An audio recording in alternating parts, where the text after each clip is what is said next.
camarades peuple d'Afrique, peuple de Côte d'Ivoire, mes chers frères et sœurs de l'Iptako Gourmand, peuple de Burkina Faso, chers camarades, l'heure est grave. L'heure est très grave, chers camarades. Dramane Ouattara accuse Soro Guillaume d'avoir tenté encore de le renverser à partir du Burkina Faso. Dramane Ouattara dit que Soro Guillaume a tenté une déstabilisation de la Côte d'Ivoire à partir du Burkina Faso, encore une fois. Ah! Mais l'heure est grave, hein? L'heure est grave. Chers camarades d'Afrique, nous avons les récits ici. Est-ce que Dramane dit vrai? Est-ce que c'est parce que Ibrahim Traoré a dénoncé son plan machiavélique que le gars il sort pour parler? Ou bien qu'est-ce qui se passe? Chers camarades d'Afrique, on a été alerté ici par Jeune Afrique, le média de Dramane Ouattara. Un média que Dramane Ouattara lui-même contrôle. De quoi s'agit-il? Jeune Afrique dit ceci.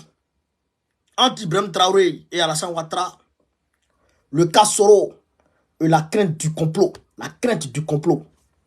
Depuis l'arrestation en janvier à Abidjan, l'ex-rebelle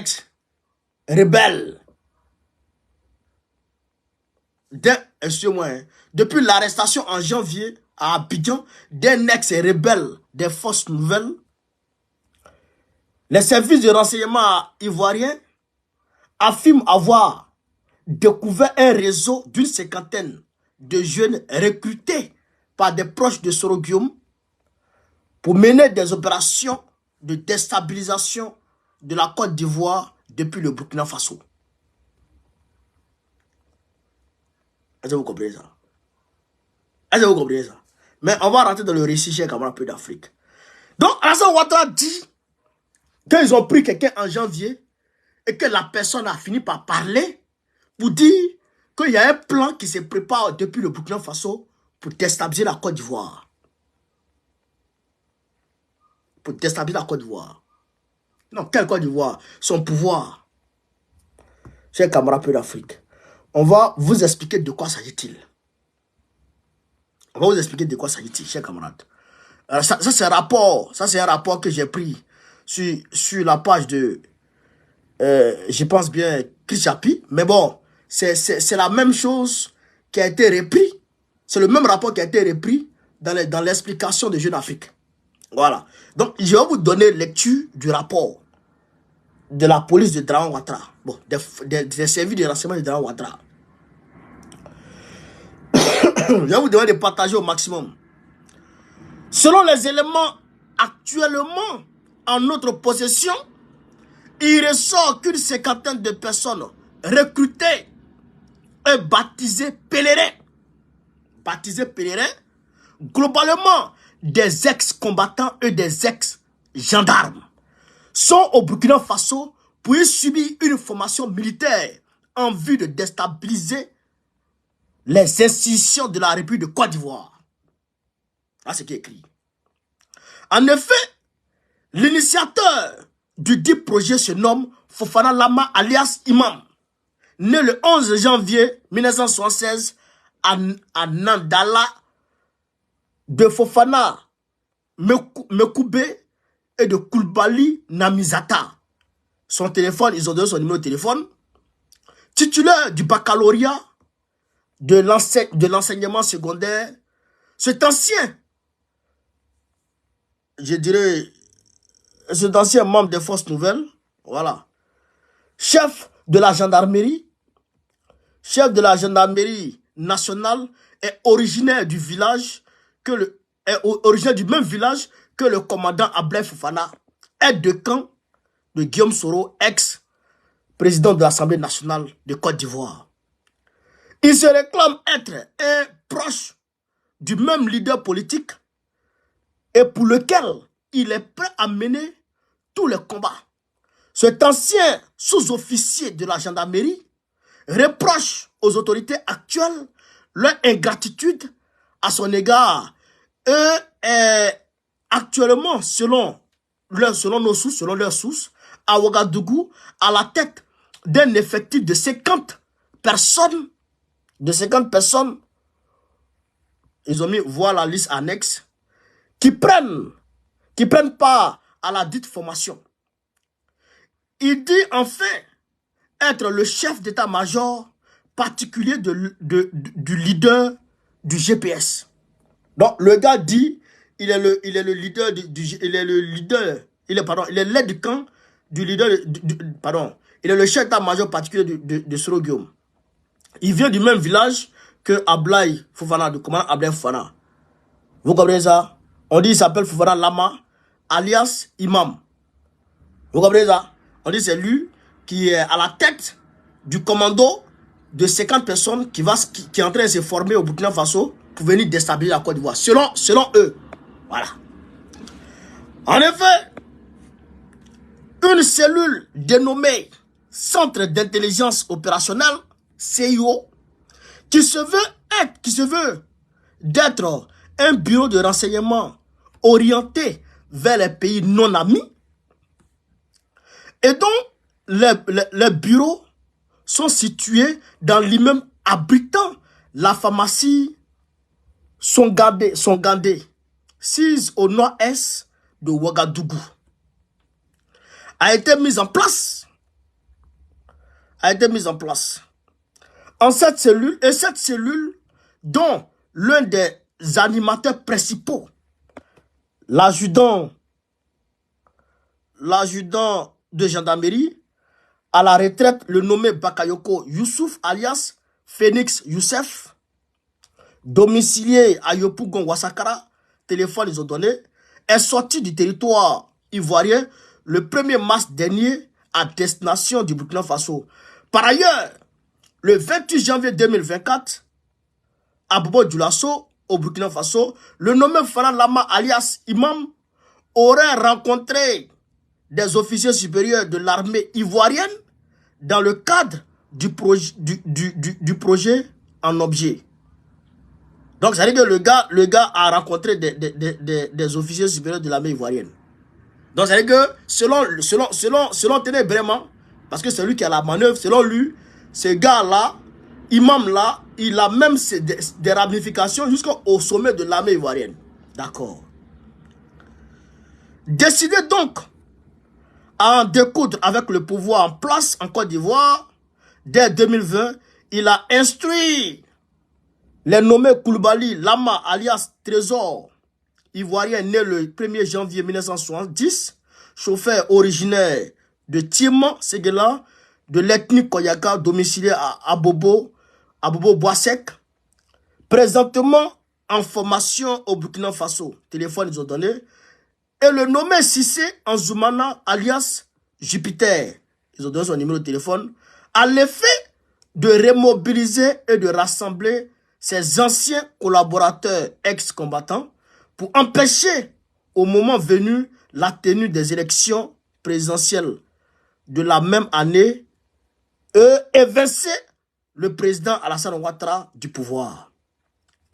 Ça, c'était en 2020. On dit le gars, il a instruit des gens en 2020 pour renverser Alassane Ouattara. Alors, environ 300 combattants avaient été mobilisés à cet effet à Abobo. 300 combattants. Mais suite à l'interpellation de certains parmi eux, dont les nommés Sissé Ibrahim alias Iblo ou Kapi Koulibaly Lama alias Trésor, beaucoup de combattants ont fui tandis que les autres ont désisté. Donc, ils ont pris Iblo et puis ils ont pris Kapi. Ils ont pris Iblo, Kapi et Trésor. Donc, les trois là, ils les ont pris. Donc, les autres ont fui. En 2022, lorsque Koulibaly Lama alias Trésor est sorti de la prison, le nommé Fofana Lama alias Imam a remis le couvert en demandant cette fois-ci le recrutement d'une vingtaine de personnes pour une formation militaire au Mali. Mais après un séjour de plus d'un mois à Zégoua, Mali, il leur a demandé de rentrer en Côte d'Ivoire puisqu'ils n'avaient pas réussi à avoir un endroit pour la dite formation dans ce pays voisin. Donc, en 2022, ils sont partis au Mali, ils ont tenté de faire formation, ils n'ont pas pu faire formation, donc ils sont rentrés en Côte d'Ivoire. En fin de l'année 2023, notamment au début du mois de décembre, après avoir cette fois-ci trouvé un endroit au Burkina Faso, et selon lui, l'accord des autorités de ce pays, il leur a demandé de nouveau de trouver 50 personnes volontaires pour la formation en vue de son objectif et sous la coordination du nommé Coulibaly Lama alias Trésor, un programme a été élaboré pour le convoyage des pèlerins au Burkina Faso. Alors, cet effectif a été subdivisé en 9 groupes et a été convoyé à Ouagadougou, au Burkina Faso, où ils sont aujourd'hui. Donc, là, le gars est en train de dire que Ibrahim Traoré a donné son accord à Soro Guillaume de venir former ses militaires au Burkina Faso en vue d'aller déstabiliser le pouvoir de Dran Ouattara. Vous comprenez ça? D'accord. Donc, mettez les cœurs, tapotez, mettez les cœurs. Selon les éléments en notre position, c'est-à-dire que les éléments qui sont avec eux là-bas, ils ont arrêté des gens, ils sont en train de les faire parler. Voilà. Présentement, dans les encablures, pour y suivre une formation accélérée de 6 mois. Signalons que c'est le nommé Cissé Anzoumana alias Jupiter qui, après le départ de Coulibaly Lama alias Trésor au Burkina Faso, aurait la supervision des voyages des pèlerins. Ainsi, les réservations étaient faites à la veille des départs chez le sieur Yaya Guichetterie à la compagnie de transport Rakeita. Voilà, la compagnie de transport Rakeita. En raison de 25 000 francs CFA comme frais de transport par personne.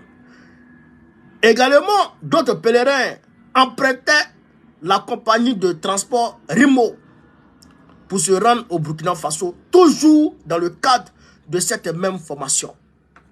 Ainsi, des pèlerins ont franchi le poste frontalier de l'Aleraba en prétextant de se rendre dans ce pays voisin pour assurer des travaux d'étanchéité pour certains et de maçonnerie pour d'autres. En témoigne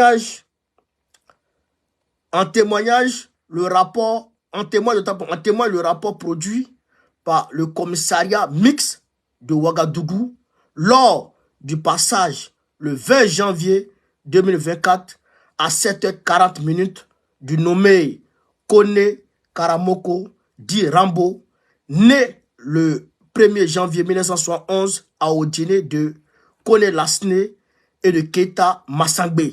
Cellulaire, ils ont donné en compagnie de 3 individus au poste de police côté sortie de la Côte d'Ivoire, équivalent à l'entrée sur le territoire du Burkina Faso. Donc là, ils affirment, les Ivoiriens, Ténébrement, ces gars affirment que le commissariat mixte de Ouagadougou a confirmé que les 2 gars là, Kone Karamoko, dit Rambo, est passé là-bas avec 2 de ces gars. Je pense avec 3 individus. Il est passé là-bas avec 3 individus et que le truc là, comment on appelle ça, le commissariat mixte de Ouagadougou a confirmé ça. Donc ça s'adresse au Burkinabé. Il faut qu'ils apportent une réponse à ces allégations. Également, dans les mêmes conditions, le 21 janvier, à 6h10, un autre groupe dirigé par le nommé Kone Siaka, né le 2 janvier 1986, à Totia, en Côte d'Ivoire, de Kone Nanoua et de Kone Karidja, téléphone ils ont donné, en provenance d'Abidjan, a été enregistré au même poste de police de l'Arelaba à destination du Burkina Faso. Donc, ils disent encore que ces personnes-là ont été enregistrées aussi au poste de police de l'Arelaba. Donc, c'est que ces personnes qui sont arrivées dernièrement là ont été enregistrées au poste de police comment on appelle ça, du Burkina Faso.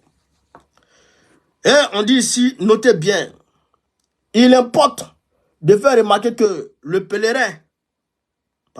bulletin quotidien du CIO du mardi 16 janvier 2024 a fait cas du départ le 16 premier mois 2024 à 17h30 et de l'arrivée probable le 17 premier mois 2024 à 9h30 à Ouagadougou du groupe 1 des pèlerins. Donc, ils disent que les Burkinabés eux-mêmes ont enregistré l'entrée de ces personnes-là qui sont allées suivre des formations militaires au Burkina Faso pour aller par la suite déstabiliser la Côte d'Ivoire. Chers camarades d'Afrique, je vous demande de faire le maximum de partage, s'il vous plaît. Faites le maximum de partage. Donc, vous avez compris. Vous avez bien compris. Voilà. Donc, Draman Ouattara dit que Ibrahim Traoré et puis Soro Guillaume sont de mèche pour comploter une déstabilisation de son pouvoir. Vous comprenez ça? Vous comprenez ça? Et il dit qu'il a des preuves. Il a des aveux et il a des preuves. Il a des aveux et il a des preuves. Il dit ils ont pris quelqu'un. Ils ont pris, je crois, deux à trois personnes qui ont fait ces aveux-là. Qui ont confirmé qu'il y a ce complot en cours au Burkina Faso pour venir déstabiliser la Côte d'Ivoire. Voilà ce que le rapport dit. Et c'est repris aussi par Jeune Afrique, le média de Draman Ouattara. Vous comprenez ça? Vous comprenez ça, cher camarade d'Afrique? Ça, c'est pour plus.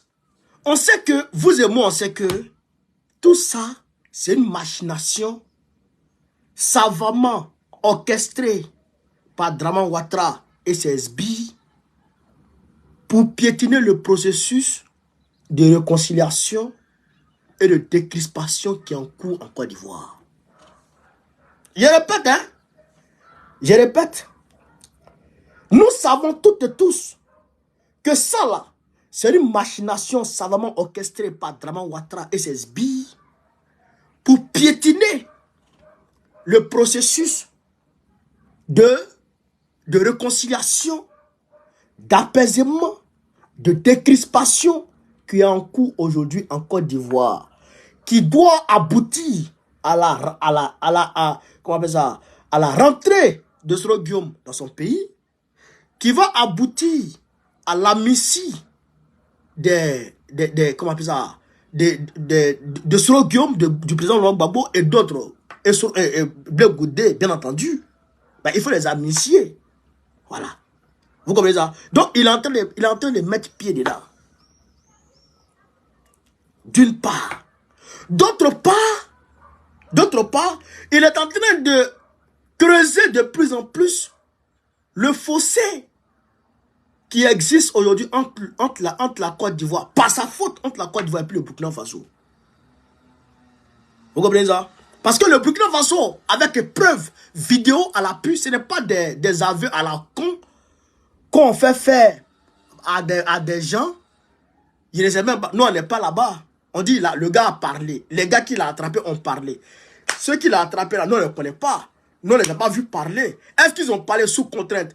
Est-ce qu'on les a tapés pour qu'ils parlent? Est-ce qu'on les a payés pour qu'ils disent ça? Nous on ne sait pas.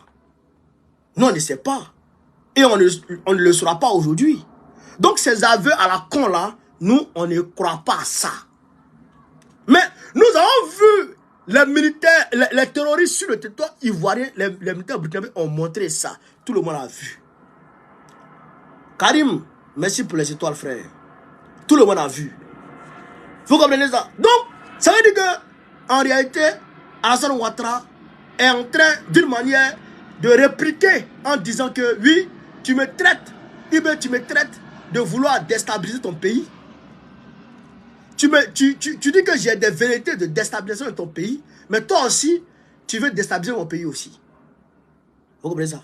C'est ce que Draman Ouattara est en train de faire croire. Vous comprenez? Au lieu de répondre, au lieu d'apporter des réponses à l'accusation portée contre lui par l'armée burkinabé en bas, pas accusation formelle, mais le fait qu'on montre que la Côte d'Ivoire est une base arrière des terroristes et qu'on démontre que tous les déstabilisateurs du Burkina Faso sont en Côte d'Ivoire, au lieu de répondre à ça, au lieu d'apporter des réponses concrètes à ça, non, ils créent sur os des mensonges de toutes pièces pour dire que oui, Ibrahim Traoré est de mèche avec Soro Guillaume pour déstabiliser le pouvoir. Que Ibrahim Traoré est de mèche, est en train de former des militaires au Burkina Faso pour aller attaquer la Côte d'Ivoire. C'est 50 militaires qui vont attaquer la Côte d'Ivoire. C'est 50 militaires qui vont aller déstabiliser la Côte d'Ivoire. Ah bon? Ah bon? Donc, on dit, les Français sont allés la dernière fois, le ministre Sébastien Lecornu, il est parti en Côte d'Ivoire la dernière fois, il a dit que l'armée ivoirienne monte en puissance. Donc, monter en puissance là, donc c'est 50 personnes qui vont aller déstabiliser le pays. Hein? Donc, nous disons que tout ça, c'est des machinations orchestrées par Draman Ouattara pour que, frère, voilà, pour tuer le processus de réconciliation. C'est pourquoi il dit aux Soroïs, il faut se tenir, il faut augmenter le volume. Parce qu'on ne va pas rester dans le dialogue avec Draman Ouattara et puis il va faire les choses. Dialogue n'arrange pas Draman. Dialogue là, c'est pas bon pour Draman. Il faut aller de façon frontale. Marc Royal, merci pour les étoiles, frère. Il faut aller de façon frontale. Frère, c'est ça qui est la vérité. Draman là, si tu ne sois pas tes crocs là, il ne veut pas te craindre. Si tu ne sois pas tes crocs, si tu ne sois pas tes gonds, Draman Ouattara là, il ne va pas t'écouter. Il ne va pas te respecter. Il a menti sur Demana Picasse ici. Que Demana Picasse voulait déstabiliser le pays, son pouvoir avec machette. Que Demana Picasse voulait, alors qu'il était au Ghana, que Demana Picasse voulait déstabiliser le pouvoir avec machette. C'est quoi ça? C'est quoi tout ça? Quoi Justin? Il dit quoi Justin voulait déstabiliser le pouvoir? Il ne sait pas avec quoi il voulait déstabiliser. Peut-être qu'avec sa bouche. Iboladji. Iboladji voulait déstabiliser. Le camarade KKB, le fédéral de Yopougon. Et lui aussi, il voulait déstabiliser la Côte d'Ivoire. Tous ceux qui parlent veulent déstabiliser la Côte d'Ivoire. André est un vieux fou. Donc, chers camarades, il faut qu'on s'élève. Il faut s'élever, je le dis. Draman Ouattara n'est pas prêt. Il n'est pas prêt pour la réconciliation. Il n'est pas prêt pour la décrispation. Vous avez vu aujourd'hui, pendant qu'il donne ces informations-là, ces informations bidons-là à la presse, le même jour, il fait la nomination. Il fait la nomination pour consolider son pouvoir. Vous comprenez ça? Les Mabri Takeos, là, ils n'étaient pas nommés. Ah, ils venaient les nommer ministres. Vous comprenez ça? Les Aoussou Jano, ils n'étaient pas nommés. Depuis qu'on les a débarqués du Sénat, ils viennent les nommer ministres d'État. Vous comprenez ça?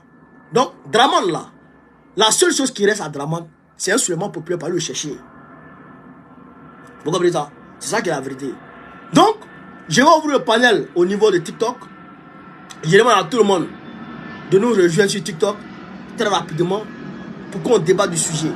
Et il ne faut pas oublier, on va parler de l'électricité dessus. Parce que l'électricité là, aujourd'hui, ça ne va pas en Côte d'Ivoire. Ibrahim Traoré, excusez-moi, Ibrahim Traoré avait prédit que l'électricité allait augmenter. Et l'électricité a augmenté. Brendoumi Soumaïla, le porte-parole du PDG RDA, il avait prédit que l'électricité allait augmenter. Et l'électricité a augmenté. Mais pourquoi l'électricité a augmenté en Côte d'Ivoire? Il faut qu'on vous explique les choses. Vous savez, quand les gens vont quand Draman va s'endetter là, les moutons qui sont derrière lui disent non, c'est parce que on a confiance en lui, c'est parce qu'il est crédible. Mais voici le Mali qui vient de prendre 120 millions. Voici Assimi Goïta qui vient de prendre 120 millions. Tout ceux qui veulent prendre crédit, ils peuvent prendre crédit au FMI. Mais quand il est trop endetté, le FMI envoie des experts pour venir réajuster ton économie. C'est ce qu'on appelle le programme de réajustement structurel. Quand ils viennent là, ils regardent les subventions que tu fais par rapport à ton pays, par rapport à tes populations. Ils peuvent te dire là, il faut annuler la subvention au niveau de l'électricité. Il faut annuler la subvention au niveau du riz. Quand on importe le riz là, il y a une marge qu'on subventionne. Il faut lever la subvention au niveau des produits, comment on appelle ça, gaziers, les pétroliers, les produits pétroliers. Je prends par exemple l'exemple sur le carburant. Voilà. Il faut lever la subvention au niveau de là. Et donc, Alassane Ouattara est obligé, puisqu'il veut l'argent, il est obligé de sauter les subventions ici et là. Et Brendoumi Soumaïla l'avait dit. Il a dit que l'électricité allait augmenter parce que le pays s'endette. Et les experts, quand ils viennent là, ils posent des conditions. Vous comprenez ça? Ils posent des conditions. Donc, c'est ce qui fait qu'aujourd'hui, Draman Ouattara est obligé de sauter les subventions au niveau de l'électricité, au niveau du riz. C'est pourquoi vous voyez toujours, tout augmente là. Tout augmente parce que les subventions que l'État faisait au niveau de ces produits-là, Draman Ouattara est en train de tout sauter. Depuis où Bani, on subventionnait.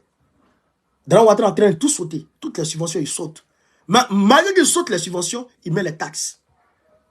Il augmente les taxes, il saute les subventions, il augmente les taxes.